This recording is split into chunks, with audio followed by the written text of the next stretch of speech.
And over and over and over during the 4 years that I knew him and was giving his speeches for him, he would bring up that last card. And remember, Carol, the last card is the alien card. We're going to have to build space-based weapons against aliens.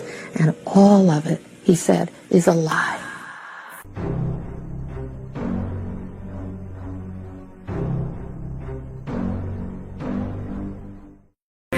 Frankly, there are a lot more sightings than have been made public, movements that are hard to replicate, that we don't have the technology for. We don't have it. They don't have it. The question is, who has it? Who's operating these vehicles? The information is very compelling. It's real. Yeah. Okay, it's real.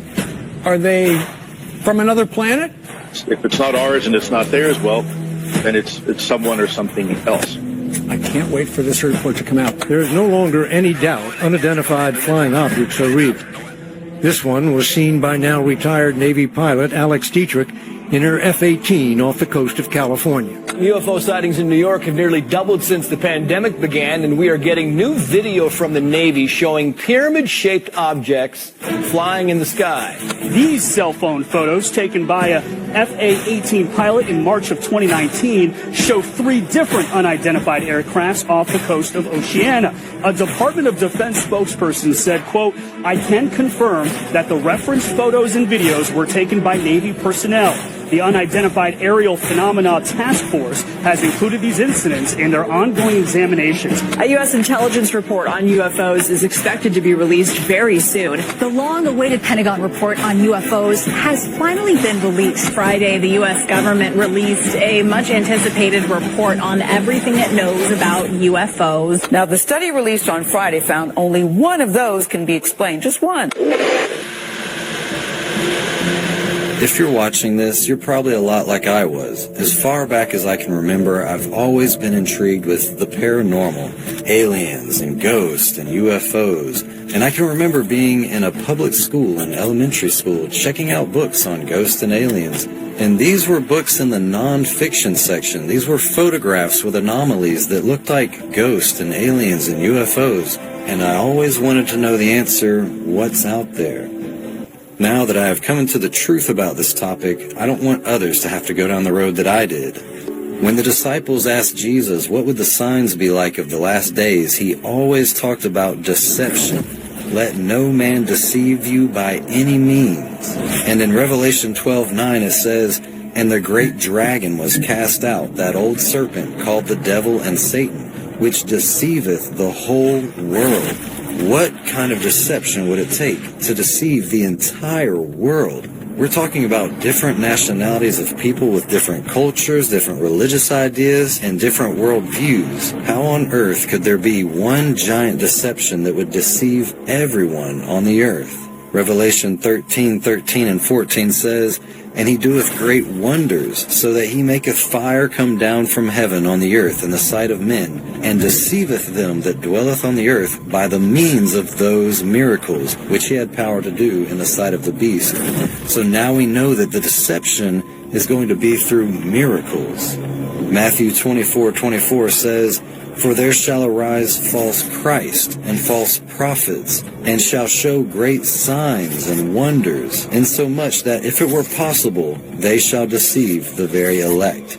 Here again, we see these signs and miracles that are being presented by false Christs and false prophets.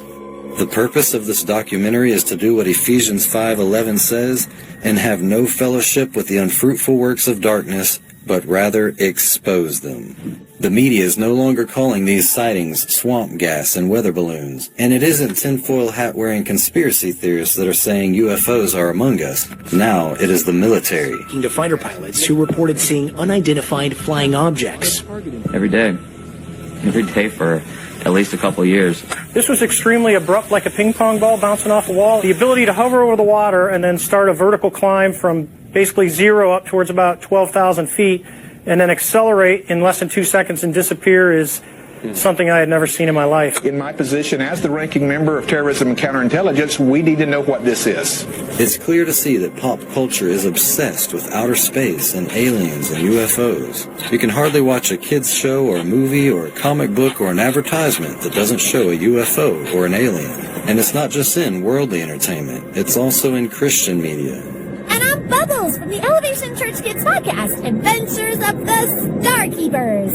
Around March of 2009, History Channel had a new show called Ancient Aliens. This took the idea of believing in aliens from your wacky fringe theorist to the scientific and historical world.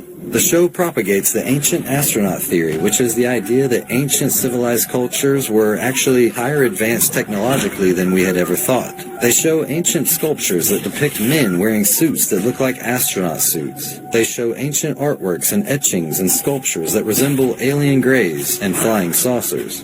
After some years going down the road of the occult, I eventually came back to Christianity, and as a new believer in Christ, I began to watch this show looking for answers, and I remember distinctly how they portrayed the Exodus story of Moses and the Israelites following the beam of a UFO through the wilderness. Even the pillar of cloud could have been exhaust fumes from a UFO. This was a very intriguing idea to me because I believed in extraterrestrials and that God created all things, and if God sent angels on missions to help men, why wouldn't he send his other creatures on other planets to help men? As I continued my lifelong search for truth on this matter, I found out that militaries of the world, including the U.S. military and the Nazis, have created flying saucer crafts. So this made me wonder why our minds always went directly to outer space when we would see these things flying in the sky. How come our minds weren't thinking of secret military craft, but instead thinking of aliens flying saucers? The answer is pretty clear. Since the dawn of sci-fi novels and radio and television, this idea of alien men flying around in saucers has been implanted into our mind for generation upon generation. Then I seen a United Nations speech from September 21, 1987 by Ronald Reagan that made me question, is there a reason for all this propaganda? Could there possibly be an agenda to why the leaders of the world would want us to believe this idea that alien creatures are flying around in our atmosphere? These are the words that Ronald Reagan spake at that United Nations meeting. In our obsession with antagonisms of the moment, we often forget how much unites all the members of humanity. Perhaps we need some outside universal threat to make us recognize this common bound. I occasionally think how quickly our differences worldwide would vanish if we were facing an alien threat from outside this world. And yet, I ask you, is not an alien force already among us? Ironically, 32 years later, on December 20th, 2019, President Trump unveiled the newest branch of the military. Because space is the world's newest warfighting domain. The United States Space Force. So now the military is protecting the land, the sea, the air, and space. But it wasn't until the COVID pandemic hit in 2020 that things began to get a little strange. Suddenly, every mainstream media news source was talking about the government releasing everything they knew about UFOs, and how that was actually part of a newly passed COVID-19 relief legislation. And the Corona Relief Bill the President signed last month to disclose what they know about UFOs within 180 days. U.S. intelligence agencies have less than 6 months to disclose what they know about UFOs. It's all part of the coronavirus relief deal President Trump signed back in December. When he signed the massive $2 trillion COVID relief and government funding bill last month, he triggered a countdown for U.S. intelligence agencies to tell Congress what they know about UFOs. So far, any military that's been on the news has said that these crafts are not ours and they're not theirs, so they must be someone else's. We don't have it. They don't have it. Who's operating these vehicles? If it's not ours and it's not theirs, well, then it's someone or something else. In 1917, on the 13th day of the month from May to October, 3 shepherd children said that they saw an apparition of the Virgin Mary. Some Catholic theologians believe was the Virgin Mary. On October 13th, 1917, a crowd of 70,000 gathered to see this apparition. 70,000 people came to this same sheep pasture. As the crowds raised their eyes to heaven in prayer, they would witness the promised miracle, confirming everything that the children had said. They saw the sun dance. This spiritual apparition appeared as a glowing disc flying around in the heavens, much like many of the UFO sightings. And people said that they saw a spinning silver disc. Eddie Bravo, on a podcast with Joe Rogan, talks about William Cooper, the author of Behold a Pale Horse, and how while working with the military actually believed in aliens and UFOs because he saw them with his own eyes, but then began to wonder if he was being deceived. William Cooper, he wrote Behold a Pale Horse. He wrote that book. He's like probably considered the Helio Gracie of conspiracy theories. William Cooper, he was in charge of putting together the documents for these top secret Naval Office of Naval Intelligence meetings. He thought they're trying to get us to believe in aliens so they could fake an alien attack, so that'll usher in the New World Order. Because what happens if the aliens attack? We all unite. And all the movies, you see them in the movies, like, oh, they're attacking, let's call China. We're all together, we all unite. That's the whole purpose of everything. William Cooper, he was the guy who he was like, aliens exist. I'm looking at these documents. They're having these meetings about this crash. He's got his own little private radio and then he's like, oh, these are just setting me up. This is all. He goes, they're setting up a fake alien invasion. That's what they're doing. Okay. Carol Rosen was a partner and speaker for Wernher von Braun, who was a leading figure in the development of rocket technology in Nazi Germany. She said in his last years of life, he started admitting some interesting things to her. When I was a corporate manager of Fairchild Industries in 1974 through 77, I met the late Dr. Wernher von Braun in early 74. Von Braun's purpose in life during the last years of his life, his dying years, was to educate the public and decision makers about why space-based weapons are dumb, dangerous, destabilizing, too costly, unnecessary, unworkable, undesirable idea. The strategy that Wernher von Braun taught me was that first the Russians are going to be considered to be the enemy. In fact, when I met him in 74, they were the enemy, the identified enemy. We were told that they had killer satellites. We were told that they were coming to get us and control us, the dirty commies, that whole story. First, the Russians were the enemy against whom we're going to build space-based weapons. Then terrorists would be identified, and that was soon to follow. We heard a lot about terrorism. Then we were going to identify third world country crazies. We now call them nations of concern. But he said that would be the third enemy against whom we would be needing to build space-based weapons. And the next enemy was asteroids. Now, at this point, he kind of chuckled the first time he said it. Asteroids, against asteroids, we're going to build space-based weapons. So it was funny then. And the funniest one of all was against what he called aliens, extraterrestrials. That would be the final card. And over and over and over, during the 4 years that I knew him and was giving his speeches for him, he would bring up that last card. And remember, Cal, the last card is the alien card. We're going to have to build space-based weapons against aliens. And all of it, he said, is a lie. Welcome to the first anniversary of that branch of our armed forces that will ensure for generations that America remains as dominant in space as we are on land and sea and air.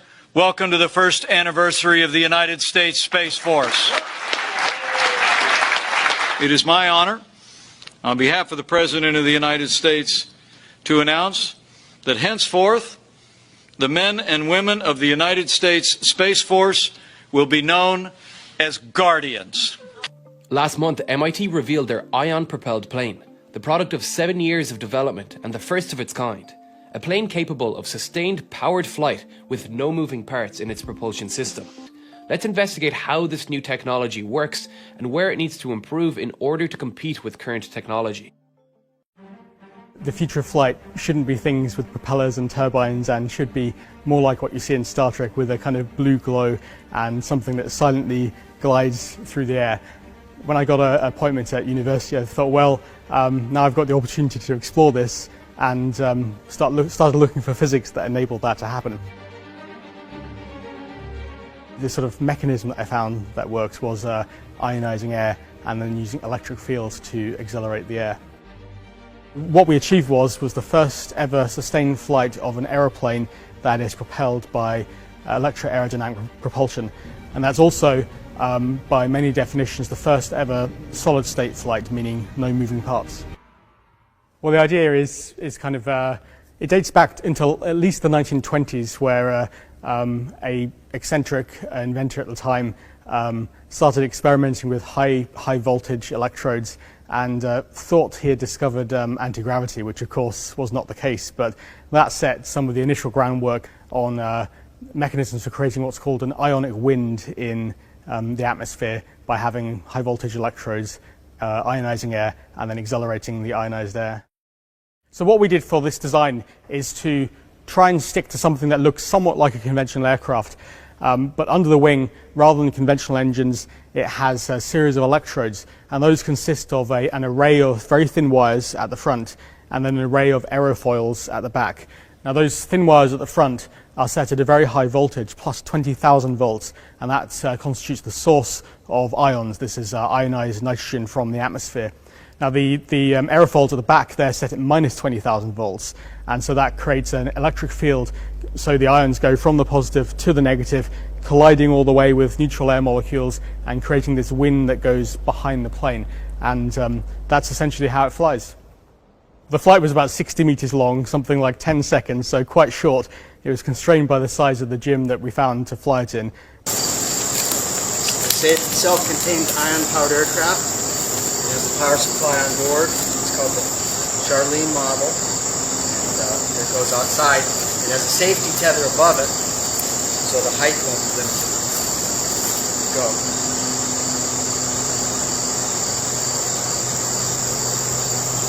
Oh, shut off.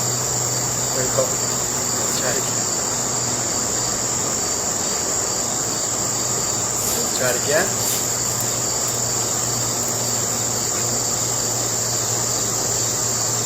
More. Oh! Okay. One more.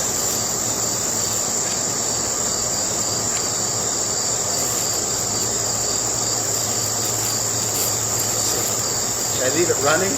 Yeah, and then maybe not to the full throttle. Okay. All right.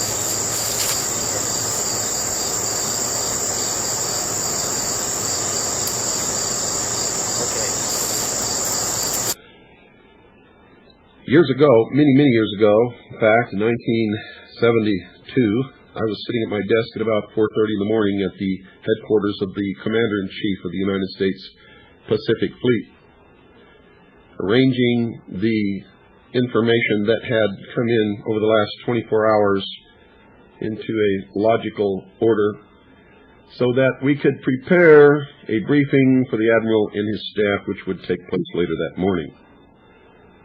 Among the papers I found on my desk was a document entitled Operation Majority, and it was not the entire paperwork involving this operation, but was merely a synopsis of the operation and projects contained under it. One of these projects was called Project Red Light.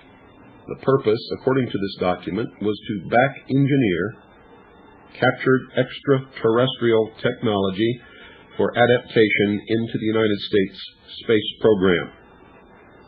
Now, I have since come to believe that the extraterrestrial portion of all of this is nonsense, but that the technology is real.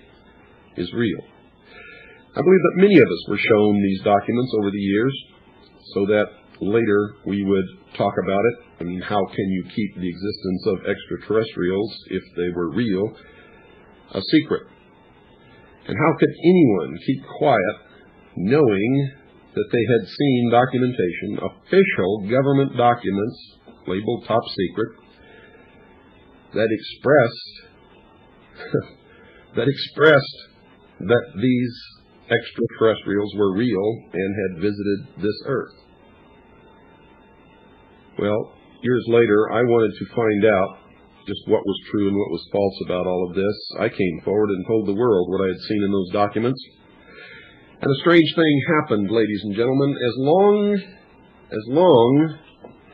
as I tended to agree, and initially I did, As long as I tended to agree that extraterrestrials were real and what these documents said was true, people flocked to me. Everywhere I went to speak, thousands and thousands of people came. It was absolutely incredible. But, you see, I didn't leave it there. I wanted to know just how true all of this was, and I began a program of research to find out if extraterrestrials were real. The first thing I did was collect every bit of documentation that I could find, both from the Freedom of Information Act, from the research of others, from books that had been printed on the subject of UFOs, and, of course, through my network of friends in the intelligence community. What I discovered was amazing. What I discovered, ladies and gentlemen, is that there has been a plan in existence since about 1917, and probably before that, to create an artificial extraterrestrial threat to this Earth in order to create a one-world totalitarian socialist government. One of the first documents that I found in my search was this one. The Imperial Japanese Mission 1917, a record of the reception throughout the United States of the special mission headed by Viscount Ishii. And when the Imperial Japanese Mission was in New York City, they had a dinner and some pretty famous people spoke at this dinner. One of them was John Dewey. John Dewey is the father of our failing, disastrous public education system. Here's what he said. Listen very carefully. John Dewey, professor of philosophy in Columbia University, who was the next speaker, was listened to with great intentness. He said, quote, "Someone remarked that the best way to unite all the nations on this globe would be an attack from some other planet. In the face of such an alien enemy, people would respond with a sense of their unity of interest and purpose." Unquote. Now, bear in mind, folks, that's 1917. A couple of years ago, a man called me, would not give me his name. Told me that he would like to meet with me, that he had evidence with him and would bring it with him to show that the development of flying saucer, flying disc technology was not extraterrestrial in origin, but had a human origin. Well, needless to say, I was extremely interested in seeing this proof because proof is hard to come by, and the truth is elusive at best.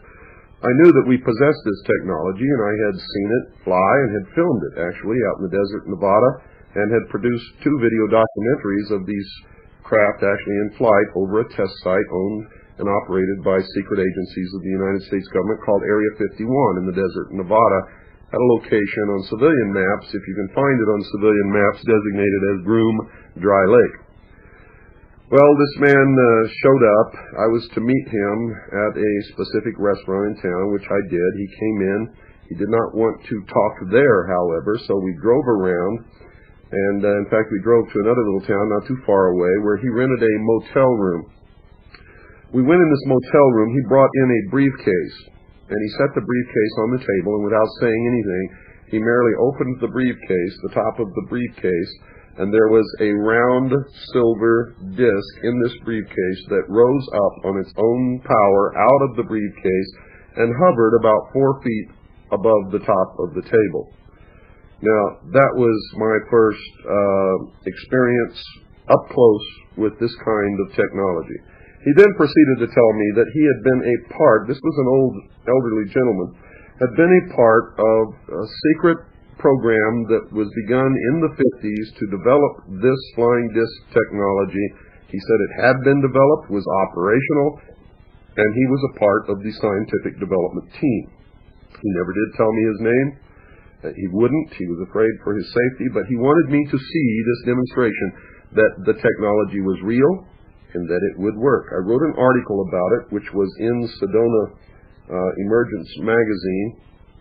If any of you want to go look for that and pursue that, it's a pretty interesting thing that happened to me personally, and the impact of seeing this has stayed with me for quite some time.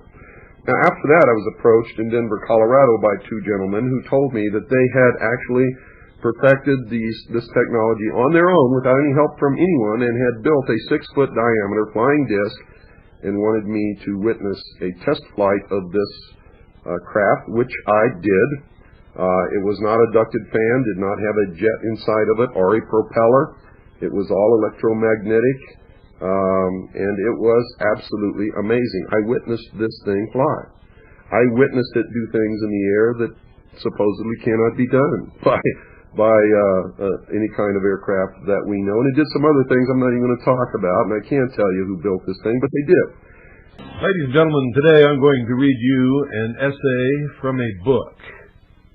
The book is called Electrogravitics Systems, Reports on a New Propulsion Methodology by Thomas Vallone. That's V as in Victor, A-L-O-N-E. And this essay is from the book. It's called The U.S. Anti-Gravity Squadron by Paul A. LaViolette, Ph.D. For many years, rumors circulated that the United States was secretly developing a highly advanced radar-evading aircraft.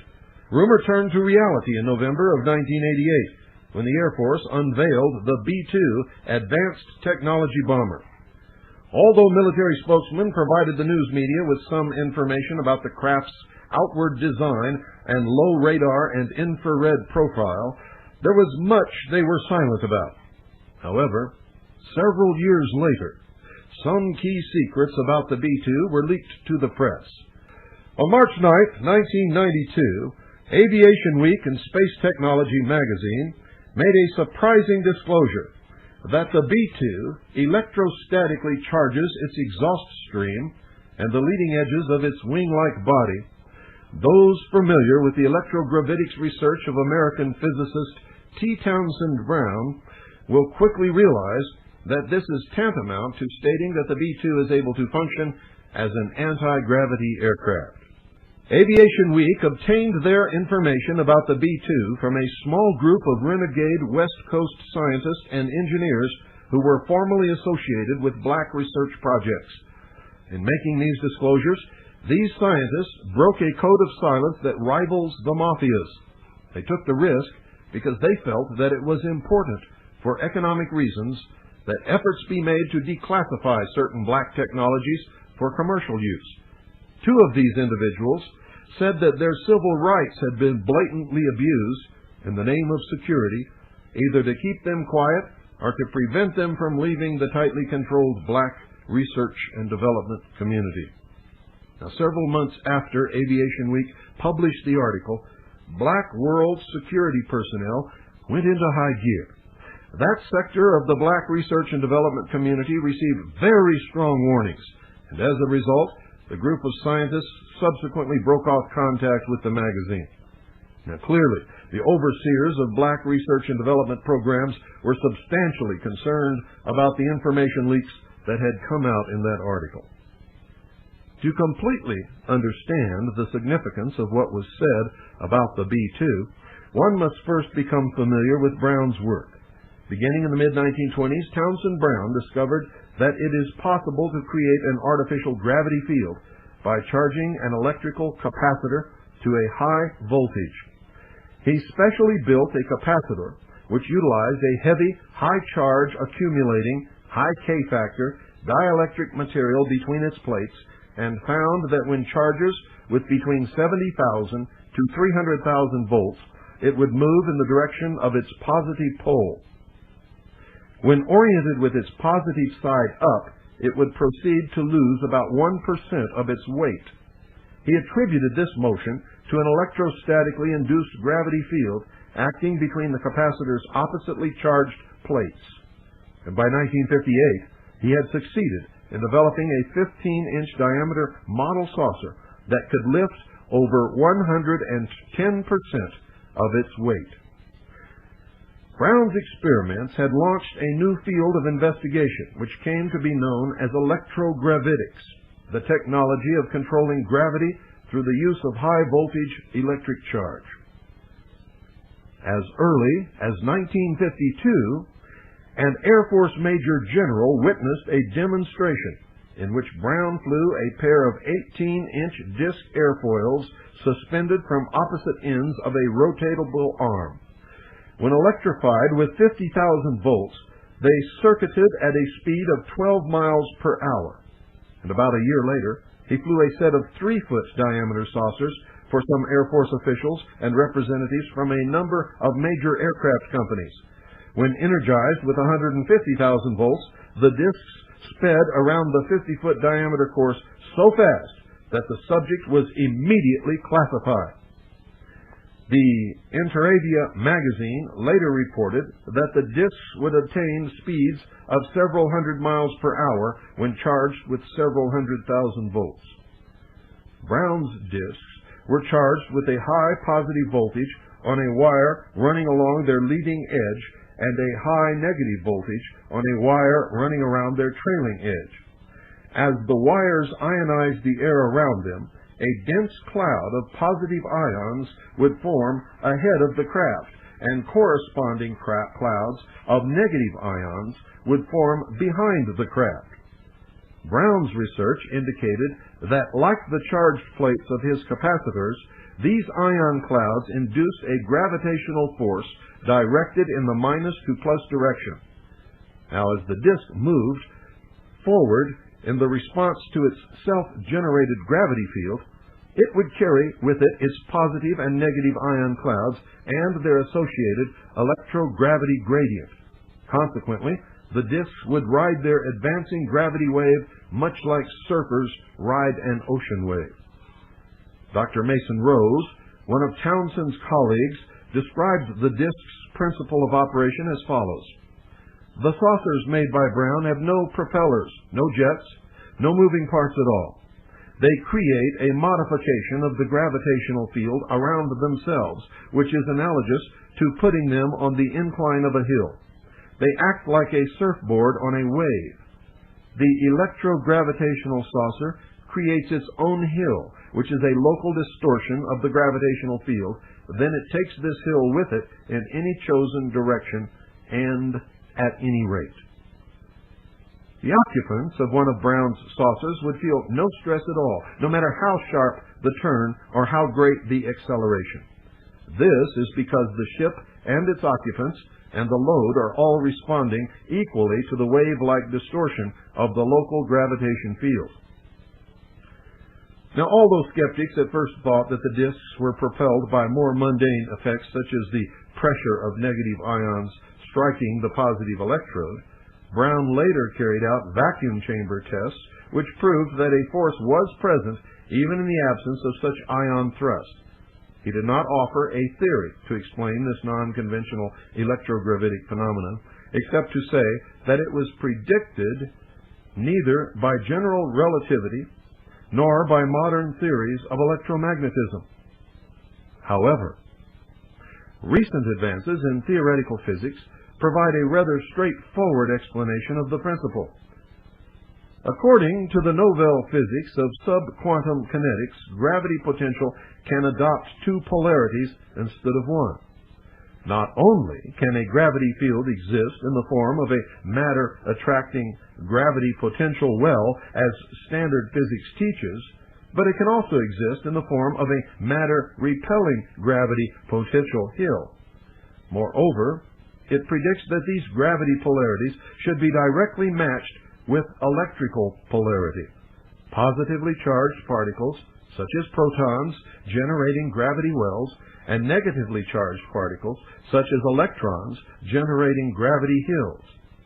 Thus, contrary to conventional theory, the electron produces a matter-repelling gravity field. Electrical neutral matter remains gravitationally attractive because of the proton's G-well marginally dominates the electron's G-hill. So consequently, subquantum kinetics predicts that the negative ion cloud behind Brown's disk should form a matter-repelling gravity hill, while the positive ion cloud ahead of the disk should form a matter-attracting gravity well. So as increasing voltage is applied to the disk, the gravity potential hill and well become increasing prominent and the gravity potential gradient between them increasingly steep. In Rose's terminology, the craft would find itself on the incline of a gravitational hill. Since gravity force is known to increase in accordance with the steepness of such a gravity potential slope, increased voltage would induce an increasingly strong gravity force on the disk, and it would act in the direction of the positive ion cloud. The disk would behave as if it were being tugged by a very strong gravitational field emanating from an invisible planet-sized mass positioned beyond its positive pole. Now, early in 1952, ladies and gentlemen, Brown had put together a proposal codenamed Project Winter Haven, which suggested that the military developed an anti-gravity combat saucer with Mach 3 capability.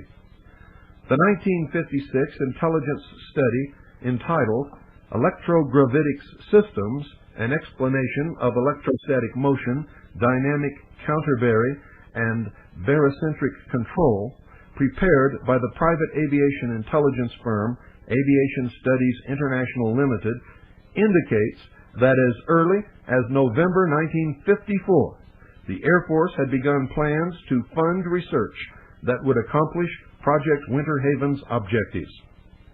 This study, originally classified confidential, mentions the name of more than 10 major aircraft companies which were actively involved in the electrogravitics research in an attempt to duplicate or extend Brown's seminal work. Additional information is to be found in another aviation intelligence report entitled The Gravitics Situation. Now, since that time, much of the work in anti-gravity has proceeded in Air Force black projects on a relatively large, and I mean large, scale. One indication, folks, that Brown's electrogravitics ideas were being researched by the aerospace industry surfaced in January 1968 at an aerospace sciences meeting held in New York. Northrop officials reported that they were beginning wind tunnel studies to research the aerodynamic effects of applying high voltage charges to the leading edges of aircraft bodies. Now, they said that they expected that the resulting electrical potential would ionize air molecules upwind of the aircraft, and that the resulting repulsive electrical forces would condition the airstream so as to lower drag, reduce heating, and soften the supersonic boom. Although the author of that article speculated that Northrop might be negatively charging the aircraft's leading edge, the sonic barrier effects can also be accomplished with a positive charge, as Brown originally suggested. Although this sonic cushion effect is purely electrostatic, Northrop apparently got the idea for investigating this effect directly from Brown, for his electrokinetic flying disc patent explains that the positively charged leading edge electrode would produce just this effect. Brown states, by using such a nose form, which at present appears to be best suited for flying speeds approaching or exceeding the speed of sound, I am able to produce an ionization of the atmosphere in the immediate region of this foremost position of the mobile vehicle. I believe that this ionization facilitates piercing sonic barrier and minimizes the abruptness with which the transition takes place in passing from subsonic velocities to supersonic velocities. Now, also in his 1952 paper on Brown's saucers, Dr. Rose stated, the Townsend-Brown experiments indicate that the positive field, which is traveling in front of the saucer, acts as a buffer wing, which starts moving the air out of the way. This field acts as an entering wedge which softens the sonic barrier. Interestingly, in 1981, the Pentagon contracted the Northrop Corporation to work on the highly classified B-2 Advanced Technology Bomber. Northrop's past experience in airframe electrostatics must have been a key factor contributing to its winning of this contract, for Aviation Week reported that the B-2 uses electrostatic field generating techniques in its wing leading edges to help it minimize aerodynamic turbulence and thereby reduce its radar cross-section. The very same article mentions that the B-2 also charges its jet engine exhaust stream, which has the effect of rapidly cooling its exhaust and thereby remarkably reducing its thermal signature. Now, although these disclosures were framed in the context of enhancing the B-2's radar invisibility, in fact, they are part of the B-2's anti-gravitic drive capability. With a positively charged wing leading edge and a negatively charged exhaust system, the B-2 would function essentially as an electrogravitic aircraft. Just as in Townsend Brown's flying discs, the positive and negative ion clouds would produce a locally altered gravity field that would cause the B-2 to feel a forward-directed gravitic force. Now, this design is also very similar to the saucer craft that Brown described in his electrokinetic generator patent. The craft Brown proposed was to be powered by a flame jet generator, a high-voltage power supply that had the advantage of being both efficient and relatively lightweight.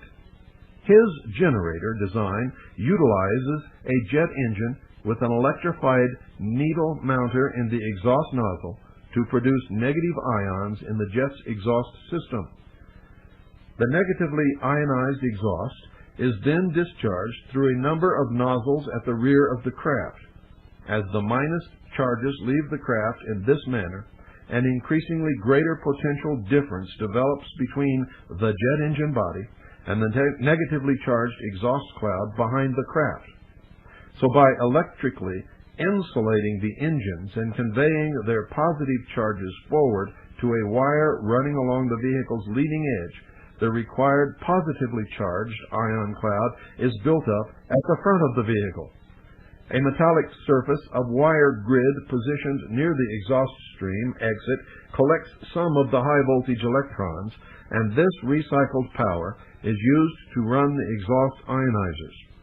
Brown estimated that such a generator could produce potentials as high as 15 million volts across his craft. Rumors circulating among people close to the project allege that the B-2 does utilize anti-gravity technology. So our conjecture that the B-2 incorporates an electrogravitic drive appears to be substantially correct. If this is true, the B-2 is the first mass-produced anti-gravity vehicle to be displayed to the public, and the key words are to be displayed to the public. It is the final realization of the kind of craft that Brown had proposed in Project Winter Haven and that the 1956 Aviation Studies Report had disclosed was beginning to be developed by the military in late 1954. The secrecy that has so tightly surrounded the B-2 most likely does not as much concern its radar evading technology as it does its anti-gravity propulsion technology, although both are probably closely intertwined. The use of such non-conventional propulsion technology would explain the B-2's high price tag, which has averaged well over $1 billion, that's billion with a B, $1 billion per aircraft. Although the Black World scientists mentioned nothing about electrogravitics in their Aviation Week disclosure about the B-2, they did admit to the existence of very dramatic classified technologies applicable to aircraft control and propulsion. They were especially hesitant to discuss these projects, noting that they are very black, which means secret, ladies and gentlemen. One of them commented, "Besides, it would take about 20 hours to explain the principles, and very few people would understand them anyway." Apparently what he meant is that this aircraft control and propulsion technology is based upon physics principles that go way beyond what is currently known and understood by most academic physicists and certainly by the public. Indeed, by all normal standards, electrogravitics is a very exotic propulsion science. The B-2's body design raises suspicions that the aircraft is indeed an electrogravitic vehicle. A primary design criterion for an electrogravitic craft is that it have a large horizontal disposed surface area so as to permit the development of a sufficiently strong anti-gravity lift force. Now, as Townsend Brown's experiments demonstrated, such an aircraft need not necessarily be disc-shaped. Triangular and square-shaped forms also exhibit anti-gravity lift when electrified, although disc shapes give the best performance. The triangular platforms used in the B-2 and other advanced stealth aircraft may have been deemed better for reasons of their much lower radar cross-section. Interestingly, folks, one of the central features of the B-2's classified technology is the makeup of its hull's outer surface. Authorities tell us that the hull is composed of highly classified radar-absorbing material. Ceramic dielectrics are a likely choice for the B-2, since unlike many lossy dielectrics, which function as radar wave absorbers, they are lossless and hence transparent to radar waves. More importantly, ceramic dielectrics also have the ability to store large amounts of high voltage charge. Could the B-2's outer ram layer be fabricated from an advanced high-K, high-density dielectric ceramic, a material capable of exerting an enormous electrogravitic lift force when charged? Knowing that high voltage charge is applied to the B-2's surface, the notion that its body surface is designed to function as a giant high voltage capacitor does not seem so far-fetched.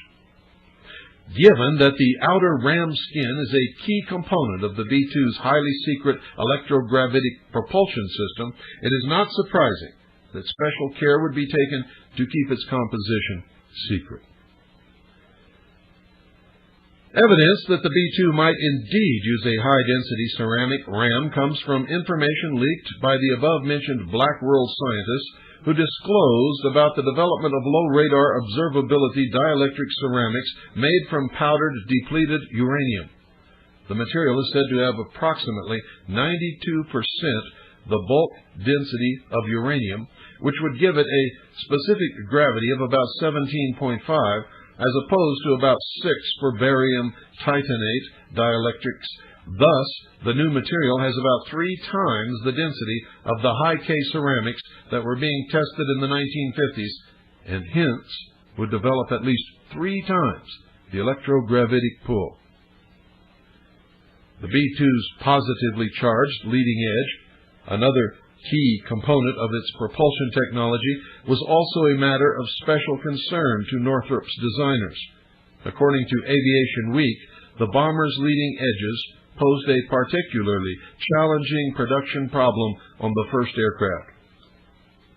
The leading-edge ionizer is most probably a conductive strip that runs along the B-2's sharp prow and is electrically charged to upwards of many millions of volts. As the B-2 moves forward, its electrified leading edge deflects the approaching airstream to either side so that a large fraction of the generated positive ions are carried away from its body surface and are prevented from immediately contacting and neutralizing the negative ions in the B-2's exhaust charges ahead of and behind itself, which subject it to a large gravitational potential gradient. Now, this artificially produced gravitational gradient, ladies and gentlemen, would steepen as the B-2 attains higher speeds and deflects its positive ions outward with increasing force. Hence, the B-2's electrogravitic drive would operate more efficiently when the craft was moving at higher speeds. Best results would be obtained when the B-2 was traveling at supersonic speeds. Positive ions from its leading edge would become entrained in the upwind sonic shock front and flow away from the craft through that sonic boundary layer to later converge on the negatively charged exhaust stream. Although military sources claim that the B-2 is a subsonic vehicle, in all likelihood it is capable of supersonic flight. Probably this capability was not disclosed in order to avoid raising curiosity about how the craft generates the required thrust. Both in subsonic and supersonic flight, the deflected positive ions would form an ellipsoidal sheath as they circuited around the B-2. The B-2's forward positive ion sheath would act very much like an extended positively charged electrode surface. Thus, the electrogravitic force propelling the B-2 would arise not just from the leading edge electrode, but also from the entire positively charged forward ion sheath. The positive and negative ion space charge distributions would very much resemble the charge configuration that Brown employed in some of his later electrogravitic experiments. Brown noted that he obtained a greater electrogravitic thrust when the positive electrode was curved and made much larger than his negative electrode. He also stated that the apparatus produced greater thrust if the dielectric constant of the intervening dielectric rod increased along its length so as to produce a non-uniform electric field relative to the positively charged canopy. This describes precisely the characteristic of the B-2's trailing exhaust system. At increasing distances from the craft, the negative ions progressively slow down and become more concentrated, thereby creating a non-linear electrogravitic field along the length of the exhaust stream. Thus, the B-2's ion sheath is optimally configured as an electrogravitic drive. Each of the B-2's leading edges is segmented into 8 sections, separated from one another by 10-centimeter wide struts. Quite possibly, the struts electrically isolate the sections from one another so that they may be individually electrified. In this way, through proper control of the applied voltage, it would be possible to gravitically steer the craft. Brown had suggested a similar idea as a way of steering his saucer craft way back in the 50s. The leading edge section, positioned in front of the air scoops, most likely are sparingly electrified so as to prevent positive ions from entering the engine ducts and neutralizing the negative ions being produced there.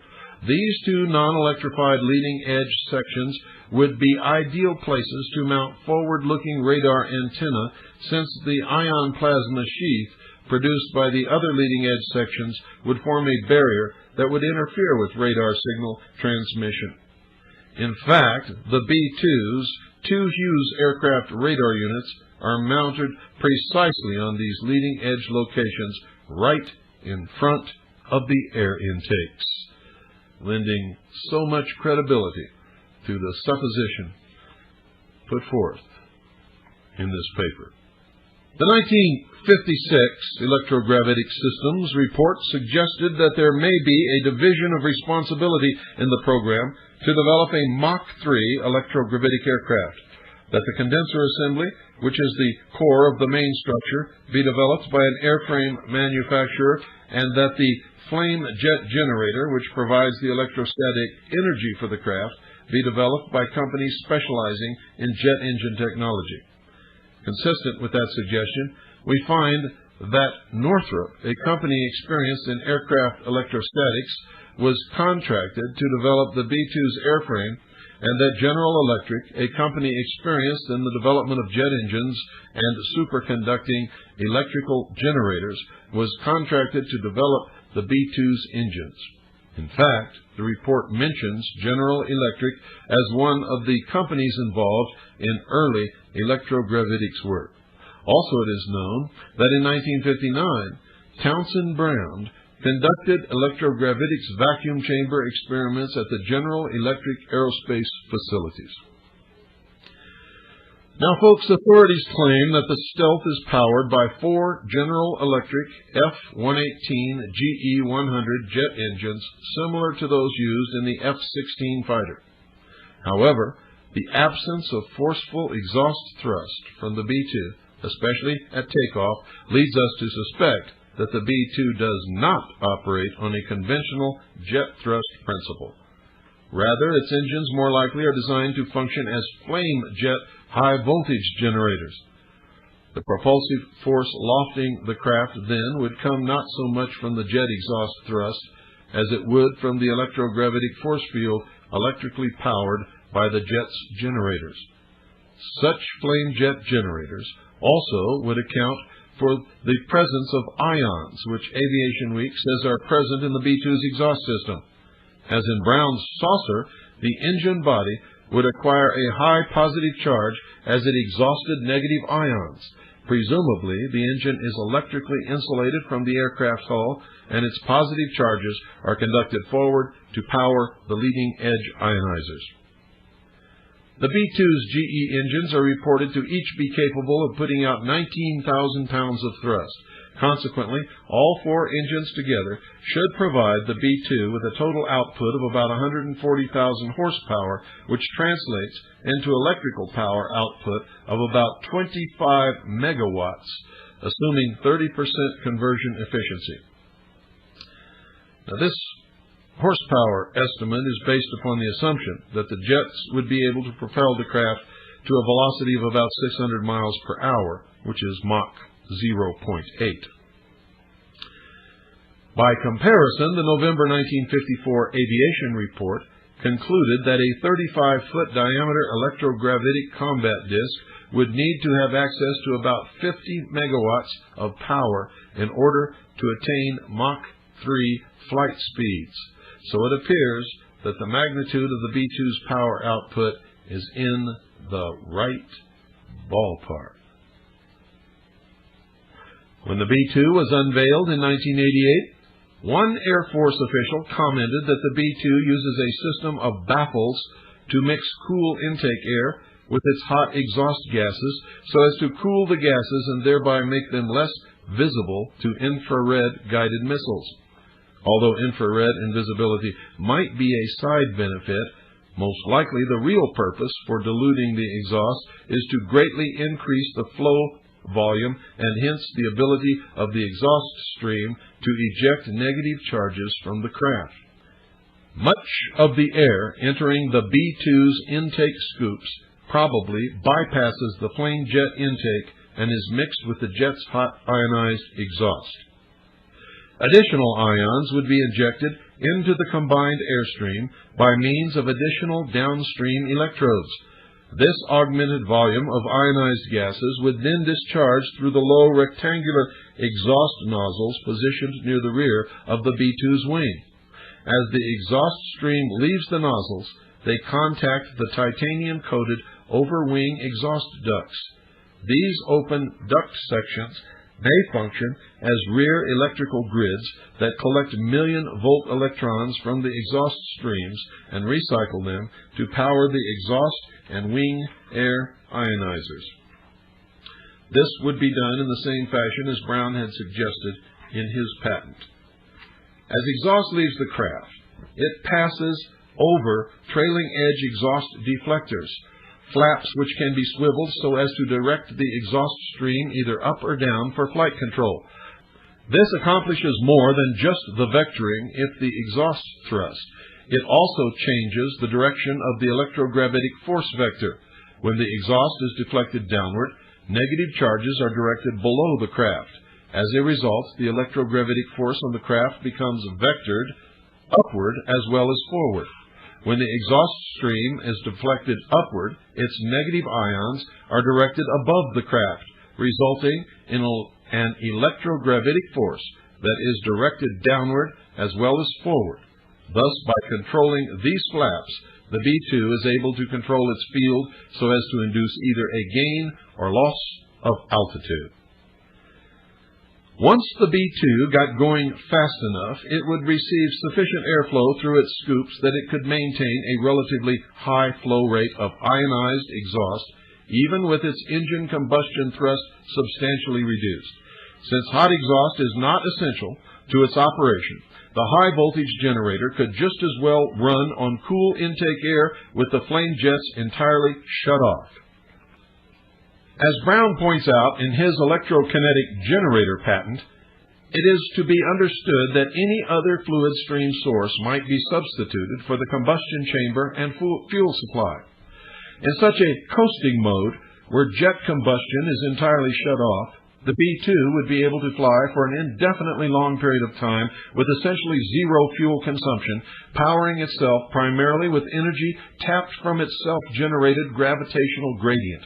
For example, during coasting, the kinetic energy of the scooped air stream would arise entirely from the craft's own forward motion, this motion in turn being due to the pull of the electrogravitic propulsion field. The kinetic energy of this ionized airstream is responsible for linearly accelerating negative ions down the B-2's exhaust ducts and hence for creating the multi-megavolt potential difference relative to the positively charged engine body. The craft's high-voltage electron collector grids, the overwing exhaust ducts, recover a portion of this power to run the craft's ionizers. Provided that this power drain is not excessive and that the plane's propulsive gravity field can be adequately maintained, the craft would be able to achieve a state of perpetual propulsion. Such perpetual motion behavior is possible in devices having the capability to manipulate their own gravity field. It should be added here that when the B-2 flies at a sufficiently high velocity, such that the flow rate of its scooped air exceeds many times the exhaust flow rate from its jet turbines, the electrical power output of its mixed exhaust will be comparably larger, perhaps exceeding 100 megawatts. Now, when the B-2 was first unveiled, critics had suggested that it could not risk flying at high altitudes because it might create vapor trails that would be visible to an enemy. Edward Aldridge, Jr., the Secretary of the Air Force, was asked whether that problem had been solved. He replied, "Yes, but we're not going to disclose how." Clearly, to explain how the B-2 could travel at high altitude with its engines essentially shut off and producing no vapor trail, it would have to disclose the vehicle's non-conventional mode of propulsion. Incidentally, folks, in such a coasting mode, the B-2's waste heat output also would be greatly reduced, hence lessening its chance of being detected with infrared sensors. The B-2's emergency power units, or EPUs, probably play a key role in assisting such high-altitude flight. According to Bill Scott, each EPU consists of a small self-contained gas turbine powered by hydrazine, a liquid that rapidly decomposes into gases when activated by a catalyst. The expanding gases are made to drive a turbine, which in turn drives an electrical generator. Public disclosures state that the purpose of the EPU is to supply electric power to the craft should the B-2's four jet engines happen to flame out of its four electrical generators happen to simultaneously fail. More likely, they were designed to function as auxiliary generators capable of operating at high altitudes or even in space, where the air would be too thin to sustain normal jet combustion. At high altitude, the decomposed hydrazine gases would take the place of scooped air as the medium for transporting ions from the craft. That is, after passing through the EPU, these gases would be electrified and expelled from the craft in the same fashion as would the jet exhaust. Townsend Brown noted that his electrogravitic propulsion system could run just as well using a compressed gas source such as carbon dioxide as the ion-carrying medium as it could using the exhaust from a jet engine. Is all this just idle speculation? Or could the B-2 really be the realization of one of mankind's greatest dreams, an aircraft that has mastered the ability to control gravity? I don't really know the answer, ladies and gentlemen, but this book is intriguing, and this is just a very small part of what's contained within it. Good night, folks. God bless each and every single one of you. Good night, Pooh, my darling sweetheart. Good night, Allison, you vibrant little bundle of joy. You know, this house is haunted. I can hear you girls screaming and playing all the time. Annie, you're the love of my life. You always will be the love of my life. And I miss you. I miss you all terribly, terribly much.